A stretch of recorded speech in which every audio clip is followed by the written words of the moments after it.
and aggression, gentlemen. What's up, guys? It's Armalite15. You obviously can call me by my first name, Rob, as well. I got a couple, let's get more like a compilation of free-for-all matches here for you. Since I'm still kind of knocking off the dust and getting back to where I once was, I can't quite score as well as I have in the past when I was all polished. So I'm working on it still, still critiquing my skill in Black Ops 2. And so I've got the first half is a free-for-all match, me using the Remington 870 and going around just using the shotgun on people. And then there's this douchebag Panyoko or something like that going around just knifing people with his ballistic knives all game long. Those people are like in almost every lobby, and it's so annoying. So I'll try and give you guys some tips on what I learned from this game and what things I learned not to do. And then the second half is going to be another free-for-all match where I was using the Chicom CQB, and I feel that it's a SMG that doesn't get nearly enough exposure and credit where credit's due. I feel like it's actually a very, very good SMG when used properly and is in the right hands, I guess. So in this first game here, I'm just pretty much sound whoring people. I'm pretty sure I've got extreme conditioning on as well as some ninjas, so I think it's harder for them to hear me coming. It allows me to hear where they are.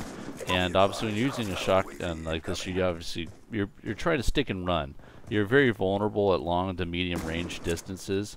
I put obviously red laser on this to increase my hip fire accuracy, as well as a long barrel to make it a little bit more lethal at longer range, and to hopefully give myself some more hit kills.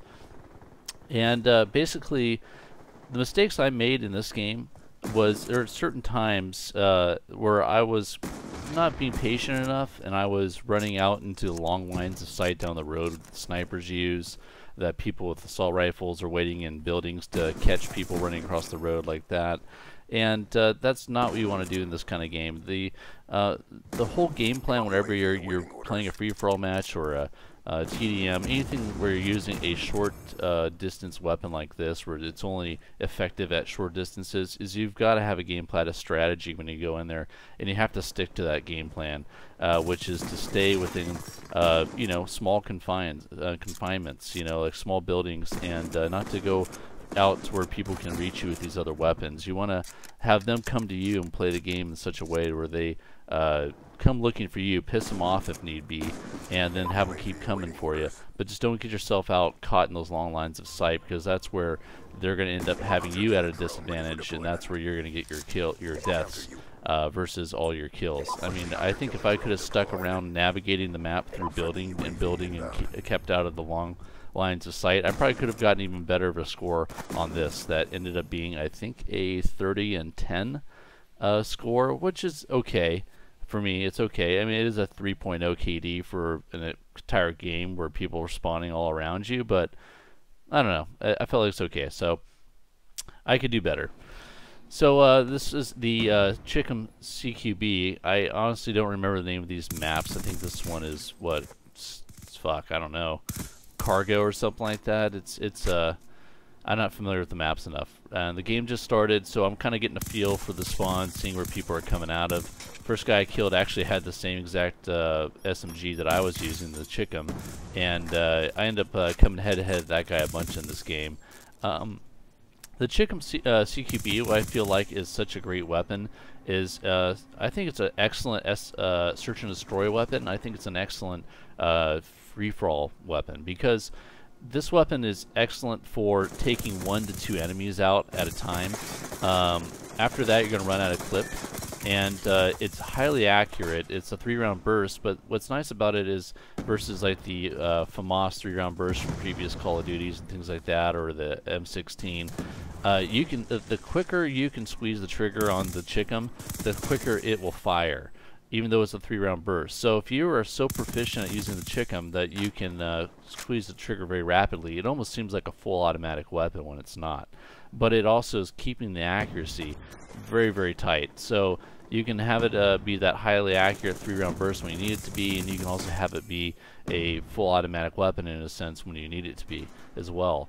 So I think it's just an excellent weapon, and it's got great hipfire accuracy. I put the red laser on this as well to increase it a little bit more, and it's pretty damn deadly, man. I think this is definitely going to be one of my favorite SMGs for playing free-for-all, and if I get into some search and destroy, I'll probably pick this gun up too. Obviously, 3-round burst weapons are a little bit harder to figure out for those people who are sound whoring where you're at versus a full automatic weapon. So it gives you a lot of advantages. The only disadvantage is it's just not nearly as strong of a SMG when it comes to overall power, like the PDW or the MSMC or the MP7. But it gives you a whole lot more accuracy and very low recoil. So I recommend giving it a shot and trying it out. I wouldn't recommend using it for gameplays like domination, other things where you might be coming across bigger groups of enemies, because chances are you're probably going to run out of ammo right when you need it the most, and you're going to be pulling out your sidearm or a second weapon. So I don't recommend using it for those things. But give it a shot. I definitely would use a suppressor on it, and it really, it's quite effective even with the suppressor on it. You don't necessarily lose that much more power from putting the suppressor on it versus using it without a suppressor. So definitely worth giving it a shot. So I'm doing more recording as I'm doing this editing and commentating for this video. I'll probably be doing some more recording here soon, trying to get some better gameplays, critiquing myself, like I just said, trying to get back to where I once was as a polished Call of Duty player. And for some future commentaries that I'm doing for you guys, I know you guys will enjoy listening to these. I'm going to give you a little heads up on them so you can see what's in store. One of the stories I'm going to give you guys is when I was held up at gunpoint by about 12 police officers with friends. And we had shotguns, rifles, handguns, everything pulled on us. Another one is a near three-way with a chick and my best friend that I had. I ended up long story short, throwing her head into a wall in an accident, and things got crazy. So that's another story. I'm going to tell you a story about the first kind of whore that I, as far as a slut that I encountered and was messing around with in my youth, and how I accidentally showed my cock to her friends. I'm also going to tell you about the time I tried outrunning the California Highway Patrol in my Mustang, doing over 100 miles per hour. And then I'm also going to tell you about the time I found out about my dad's Viagra prescription on accident. So lots of really funny and good commentary is going to be coming your way, so stay tuned to them, and I'll check you guys later.